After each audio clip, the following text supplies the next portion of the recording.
Сегодня на прием к психологу пришел Стэн Пайнс из мультсериала Gravity Falls. Да! Да! В начале повествования двоюродный дедушка Диппера и Мейбл производит впечатление чрезвычайно неприятного и эгоистичного человека, но постепенно мы знакомимся с его хорошими поступками и лучше понимаем его личность. Кстати, в этом видео будут серьезные спойлеры, имейте в виду. Для рассмотрения личности Стэна Пайнса предлагаю опираться на 3 наиболее яркие его характеристики. Начнем с жадности и жажды наживы. Дядя Стэн зациклен на заработке денег и старается использовать любую возможность, чтобы обогатиться. Но зарабатывает эти деньги он не совсем честным путем. Как правило, обманывает и вводит в заблуждение доверчивых посетителей хижины чудес. Положите деньги, и они таинственно исчезнут. Но откуда у нашего героя такая зацикленность на материальном достатке? Если посмотреть на его образ жизни и хижину, становится очевидным, что большую часть заработанного он не тратит. А откладывать на старость 70 лет уже как-то поздновато. Может быть, все дело в бедном детстве?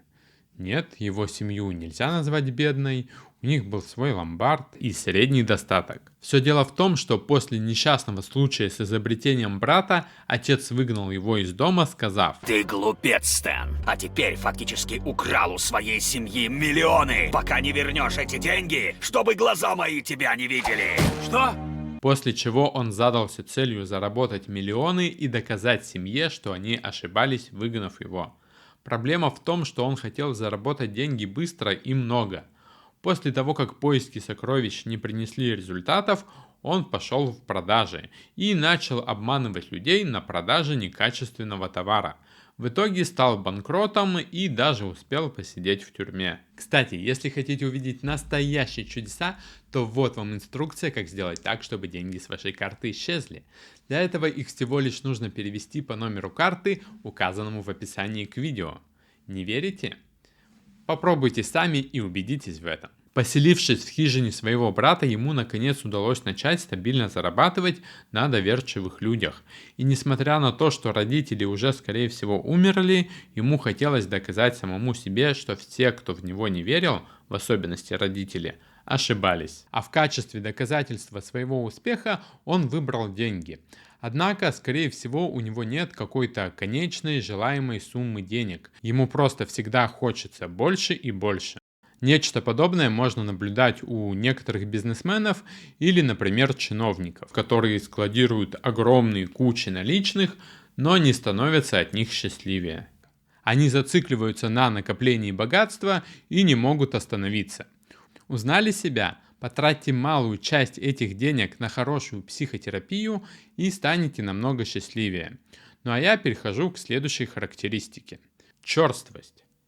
Ласка, теплота, дружелюбие, вежливость – все эти слова являются практически антонимами нашему Стэну. Кто-то может подумать, что он социопат, у которого отсутствует эмпатия к окружающим. Но это не так. Его эмпатия и ласка скрываются за маской черствости и пренебрежения. Возникает вопрос, почему он так делает? Да потому что так безопаснее. Если вернуться в более ранние годы Стэнли, то можно заметить, что он не раз сталкивался с отвержением со стороны окружающих. В детстве его единственным другом был брат-близнец Стэнфорд, тогда как с остальными сверстниками отношения не задались. Семья тоже не проявляла особого интереса к нему, отец был холодным и отстраненным, а мать также не особо интересовалась его жизнью. Но, несмотря на это, он не унывал и был весьма жизнерадостным ребенком. Однако впоследствии из-за несчастного случая от него отвернулся его единственный друг в лице брата, а отец и вовсе выгнал из дома. Такое событие, безусловно, выбило его из колеи. Можно назвать этот опыт травматичным, ведь от него избавились близкие, и он остался совсем один в очень уязвимой позиции. В этот момент, вероятно, была выбрана тактика стать толстокожим и циничным, так как она выглядела более адаптивной в сложившейся сложной жизненной ситуации. Поэтому теперь, даже когда ситуация предполагает побыть грустным и сентиментальным, он пытается выглядеть безразличным или даже радостным. Как же вы меня уже достали. Хорошо, что уезжаете. Эгоистичность. На первый взгляд может показаться, что его абсолютно не волнуют проблемы других людей, что он думает только о себе, своем комфорте и материальном достатке. Но это опять же в большей степени его маска. В действительности же он, несмотря на все обиды, приехал к брату по его первой просьбе, потратил много времени и усилий, чтобы спасти его, а ради своих внучатых племянников вообще готов на что угодно. В конце концов, именно его жертвенный поступок с памятью помог спасти весь мир от Билла Шифра. Теперь давайте рассмотрим его основные ранние дезадаптивные схемы. Ранние дезадаптивные схемы — это что-то вроде картины мира человека, через призму которой он видит окружающую действительность. Подробнее о них я рассказывал в этом видео, ссылка будет в описании. Схема покинутости и нестабильности связана с ожиданием чувства покинутости. На жизненном пути Стэна не раз встречались моменты, когда его покидали люди разной степени близости. Наиболее травматичным, конечно, является случай, когда отец выгнал его из дома, а мать и брат-близнец также оборвали с ним все контакты.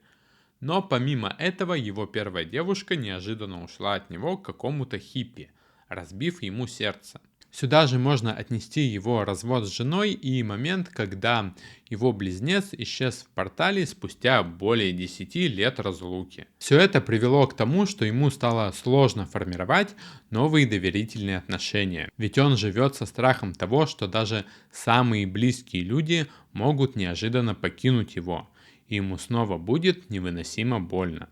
Поэтому он старается никому не привязываться, а если и привязывается, то очень старается скрыть это, чтобы не показывать окружающим свою уязвимость, так как у него также есть схема недоверия, ожидания жестокого обращения. То есть он ожидает, что окружающие люди с большой вероятностью захотят его предать или иным способом жестоко с ним обойтись. Это с одной стороны связано с тем, что он страдал от хулиганов на улице, с другой опять же с предательством самых близких когда-то людей. Схема неуспешности в первую очередь связана с тем, что его брат-близнец был вундеркиндом, который очень хорошо учился в школе и подавал большие надежды, чего нельзя было сказать о нашем герое, которому учеба была неинтересна, и он все списывал у своего брата. Несмотря на отсутствие успеха в учебе, он не унывал и не завидовал своему брату. Однако постоянные сравнения не в его пользу со стороны учителей и родителей сделали свое дело. При этом вся его неуспешность в учебе, вероятно, связана лишь с ленью, неусидчивостью и отсутствием интереса. Иначе как объяснить, что он без должной подготовки сумел, пусть и спустя несколько десятков лет, запустить сложнейший портал и вернуть своего брата? В качестве ответа на схему неуспешности он иногда самовозвеличивал себя. Все вы меня знаете, красавчик и мистер Тайна. Но говорить о нарциссизме тут точно не приходится. Также можно заметить, что Стэн бывает ворчливым и ленивым, но стоит обратить внимание на его возраст.